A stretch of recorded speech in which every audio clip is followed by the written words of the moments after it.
Friends, நம்ம assistant loco pilot Nishanth கூட இருக்காங்க. இவங்களை வச்சு நம்ம அந்த அசிஸ்டன்ட் லோகோ பைலட் எக்ஸாம் பற்றின ஒரு அவேர்னஸ் சாரை வச்சு நம்ம யூஸ் பண்ணிக்கிட்டோம். எப்படி ப்ரிப்பேர் பண்ணலாம், என்னென்ன மாதிரி ப்ரிப்பேர் பண்ணலாம், இந்த எக்ஸாம் பேட்டர்ன் எப்படிங்கிறத தெரிஞ்சுக்கிட்டோம். இந்த எக்ஸாம்ல இருக்கிற ஒரு முக்கியமான ஆஸ்பெக்ட்ஸ் பார்த்தீங்கன்னா நெகட்டிவ் மார்க்கிங். இந்த 1/3 நெகட்டிவ் மார்க்கிங் இருக்கு. அந்த நெகட்டிவ் மார்க்கிங் பற்றின ஒரு ப்ராப்பர் புரிதல் இல்லாததால பாதி பேர் எக்ஸாம்ல அச்சீவ் பண்ண முடியாம இருக்கும். அந்த நெகட்டிவ் மார்க்கிங்னா என்னங்கிறத சார் கிட்ட கேட்டுக்கலாம்.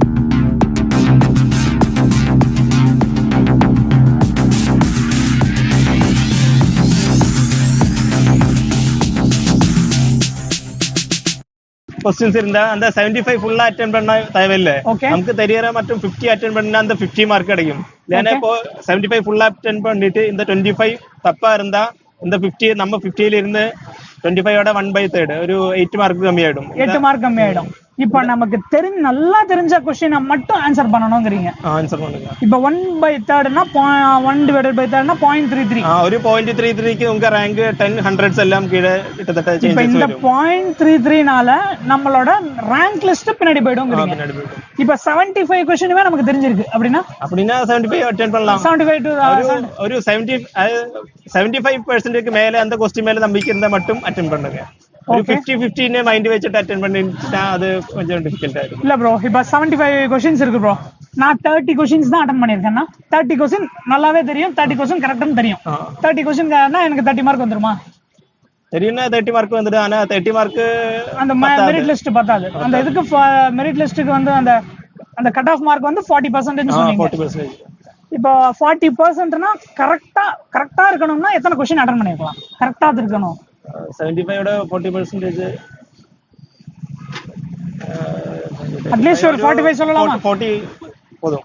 45 போதும். 40. ஆனா அந்த 45 क्वेश्चனும் கரெக்ட் ஆன்சரா இருக்கணும். கரெக்ட் ஆன்சரா இருந்தா நம்ம அதுல செலக்ட் ஆயிடுவோம். இப்ப நிறைய பேர் பண்ணுவாங்க, ஒரு ஃப்ளூக்ல அடிக்கலாம்.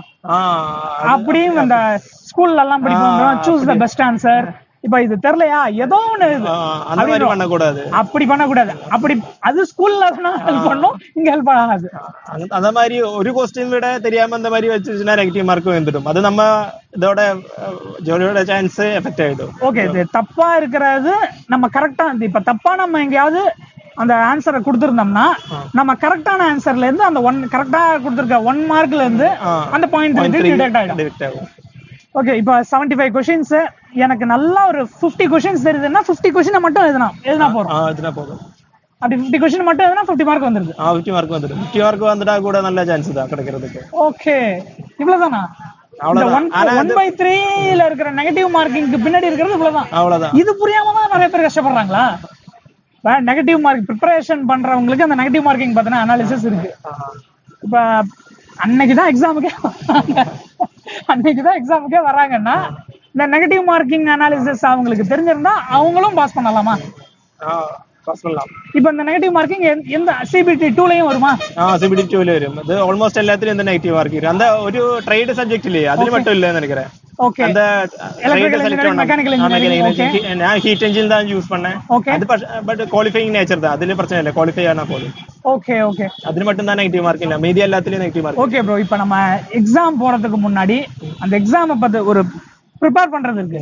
அந்த எக்ஸாம் மாதிரியே ஒரு மாக் எக்ஸாம் இருக்குல்ல, ஒரு ரஃபா நம்ம ட்ரை பண்ணி பார்ப்போம்ல, அந்த மாதிரி ஒரு எந்த அளவுக்கு பண்ணா நமக்கு கான்ஃபிடன்ஸ் வரும்? அந்த அது பண்ணிதான் ஆகணும். அடிக்கடி பண்ணிதான் ஸ்பீடு இன்க்ரீஸ் ஆகணும். இப்ப அந்த பர்టిక్యులர் ஒரு எவ்வளவு டைம் 90 மினிட்ஸ் கொடுப்பாங்களா? 90 மினிட்ஸ்னா 1 hour 30 minutes. அந்த 1 hour 30 minutesல 75 क्वेश्चंस இருக்கு. அந்த 75 क्वेश्चंस அந்த பர்టిక్యులர் கொடுத்திருக்க டைம்க்குள்ள அந்த 75 அட்டெண்ட் பண்ணோம்னா நமக்கு பிராக்டிஸ் வேணும்னு சொல்றீங்க. பிராக்டிஸ் வேணும். அந்த மாதிரி ப்ரிப்பேர் பண்ண இந்த மொபைல்ல நிறைய அப்ளிகேஷன்ஸ் இருக்கு. இந்த மாக் டெஸ்ட் இருக்க மாதிரி ஆன்லைன்ல கூட நிறைய டெஸ்ட் கிடைக்கும். இந்த RRB ALP Chennai Mach test அந்த மாதிரி போட்டுருந்தா கூகுள்ல போட்டுருந்தா நிறைய RRB சென்னை வெப்சைட்ல மாக் டெஸ்ட்டுக்கான பிராக்டிஸ் மெட்டீரியல் இருக்கு. பிளே ஸ்டோர்ல அதுக்கான ஆப் நிறைய இருக்கு. அதை வச்சு நம்ம பிராக்டிஸ் பண்ணி நம்மளோட எஃபிஷியன்சி, நம்மளோட டெஸ்ட் ஸ்பீடை இன்க்ரீஸ் பண்றதுக்கு பிராக்டிஸ் பண்ணிக்கலாம். இப்ப இவ்வளவுதான் நெகட்டிவ் மார்க்கிங். இது தவிர அளவுல இந்த சின்ன விஷயம் தெரியாம எவ்வளவு கன்ஃபியூஷன் பாருங்களேன். மேக்ஸிமம் சில பேர் இருக்காங்க. இப்போ இந்த எக்ஸாம் எல்லாம் முடிச்சிட்டு மீதி ஒரு 20 மினிட்ஸ் இருக்கு. 20 மினிட்ஸ் இருக்குல்ல, ஏதாவது அட்டெண்ட் பண்ணலாம்னு நினைச்சிட்டு நிறைய தப்பா வந்து போட்டு இருக்கிற மார்க் கூட கம்மியாயிடும். அந்த மாதிரி பண்ண கூடாது. நமக்கு நல்லா தெரிஞ்சிருந்தா மட்டும் அட்டன் பண்ணணும்னு சொல்றீங்க. Okay bro, thank you so much bro. Wish you all the best. உங்களை கூடிய சீக்கிரம் ஒரு CLI-யா பார்க்கணும், இல்ல ADE-யா பார்க்கணும். நம்ம ரேங்க்குக்கு வந்துருங்க நீங்க. Thank you so much. Wish you all the best for your successful future. Thank you. நம்ம ஃப்ரெண்ட்ஸுக்கு ஒரு விஷஸ் நீங்க சொன்னீங்கன்னா நல்லா இருக்கும். All the best. நல்லா ப்ரிப்பேர் பண்ணுங்க.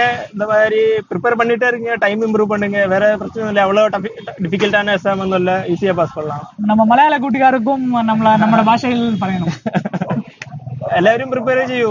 വലിയ ബുദ്ധിമുട്ടുള്ള ജോലിയൊന്നുമല്ല, ഈസി ആയി കിട്ടുന്ന ജോലിയാണ്. നല്ല സാലറി ഒക്കെ ഉണ്ട്, വലിയ കുഴപ്പമൊന്നുമില്ല. ഒരു ഇൻട്രസ്റ്റിംഗ് ജോബാണ്. Okay, all the best. Thank you bro. മിക്ക നന്ദി. Subscribe now and press the bell icon. Never miss an update.